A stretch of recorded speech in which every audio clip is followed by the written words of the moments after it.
ನಮಸ್ಕಾರ ಸ್ನೇಹಿತರೆ, ನನ್ನ ಚಾನಲ್ಗೆ ಸ್ವಾಗತ. ಎಲ್ಲರೂ ಹೇಗಿದ್ದೀರಾ? ಎಲ್ಲರೂ ಸಹ ಚೆನ್ನಾಗಿದ್ದೀರಾ ಅಂತ ಭಾವಿಸ್ತಾ, ಹೊಸದಾಗಿ ನೋಡ್ತಾ ಇರುವಂಥವ್ರು ಸಬ್ಸ್ಕ್ರೈಬ್ ಮಾಡ್ಕೊಳ್ಳಿ. ಆಲ್ರೆಡಿ ಸಬ್ಸ್ಕ್ರೈಬ್ ಆಗಿರುವಂಥವ್ರಿಗೆ ನನ್ನ ಒಂದು ಧನ್ಯವಾದಗಳು ಸ್ನೇಹಿತರೆ. ವಿಡಿಯೋ ಇಷ್ಟ ಆಗಿದ್ರೆ ಲೈಕ್ ಮಾಡೋದನ್ನು ಮರಿಬೇಡಿ. ಬನ್ನಿ, ಇದೊಂದು ಚಿಕ್ಕ ವಿಡಿಯೋ. ಇದು ತುಂಬ ದಿನ ಆಯಿತು ವಿಡಿಯೋವನ್ನು ಶೇರ್ ಮಾಡಿರಲಿಲ್ಲ, ದಯವಿಟ್ಟು ಕ್ಷಮೆ ಇರಲಿ ಸ್ನೇಹಿತರೆ. ಇನ್ನು ಮುಂದೆ ಟ್ರೈ ಮಾಡ್ತೀನಿ, ಆದಷ್ಟು ಡೈಲಿ ಒಂದು ವಿಡಿಯೋವನ್ನು ಶೇರ್ ಮಾಡೋದಕ್ಕೆ ಟ್ರೈ ಮಾಡ್ತೀನಿ ಸ್ನೇಹಿತರೆ. ಸೊ ಈ ವಿಡಿಯೋ ಏನು ಅಂದರೆ, ನಾವು ಮೆಕ್ಕೆಜೋಳವನ್ನು ಬೆಳಿತೀವಲ್ವ ನಾವು ಪ್ರತಿ ವರ್ಷವೂ. ಸೊ ನಾವು ಇನ್ನೂ ಮೆಕ್ಕೆಜೋಳನೆಲ್ಲ ಮಿಷನ್ಗೆ ಹಾಕ್ಸಿಲ್ಲ, ಕೊಟ್ಟಿರಲಿಲ್ಲ ನಾವು. ಸೊ ಇವತ್ತು ಮೆಕ್ಕೆಜೋಳವನ್ನು ಮಿಷನ್ನಿಗೆ ಹಾಕ್ಸಿದ್ವಿ ಕೊಡೋದಕ್ಕೆ ಅಂತಂದು ಹೇಳ್ಬಿಟ್ಟು ಹಾಗೆ ಇಟ್ಟಿದ್ರು, ನಮ್ಮ ಮನೆಯವ್ರು ಏನೂ ಕೊಟ್ಟಿರಲಿಲ್ಲ. ಸೊ ಇವತ್ತು ಮಿಷನ್ನಿಗೆ ಹಾಕ್ಸಿದ್ವಲ್ವ, ಅದನ್ನು ಒಂದು ಪೂಜೆಯನ್ನು ಮಾಡ್ಕೊಂಡು ಬರೋದಕ್ಕೆ ಹೋಗಿದ್ದೆ ನಾನು. ಅಲ್ಲೊಂದು ಚಿಕ್ಕ ವಿಡಿಯೋನ ಮಾಡಿಕೊಂಡೆ ನಾನು.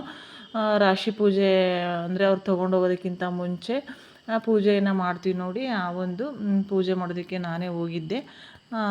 ಹಾಗಾಗಿಬಿಟ್ಟು ಒಂದು ಚಿಕ್ಕ ವಿಡಿಯೋ ನೆನಪಲ್ಲಿರುತ್ತೆ ಅಂದ್ಬಿಟ್ಟು ಶೇರ್ ಮಾಡ್ತಾಯಿದ್ದೀನಿ ಸ್ನೇಹಿತರೆ. ನಾನು ಮೆಕ್ಕೆಜೋಳದ ರಾಶಿ ಪೂಜೆಯನ್ನು ಮಾಡಿರುವಂತಹ ಒಂದು ಈ ವಿಡಿಯೋ ನೆನಪಲ್ಲಿರುತ್ತೆ ಅಂತ ಅಷ್ಟೇ ಸ್ನೇಹಿತರೆ. ಈ ಒಂದು ವಿಡಿಯೋವನ್ನು ಅಪ್ಲೋಡ್ ಮಾಡಿದ್ದು ಅಂತ ಹೇಳ್ತಾ, ಎಲ್ಲರಿಗೂ ಸಹ ವಿಡಿಯೋ ನೋಡಿದ್ದಕ್ಕಾಗಿ ಧನ್ಯವಾದಗಳು ಸ್ನೇಹಿತರೆ. ಮುಂದಿನ ವಿಡಿಯೋದಲ್ಲಿ ಸಿಗೋಣ.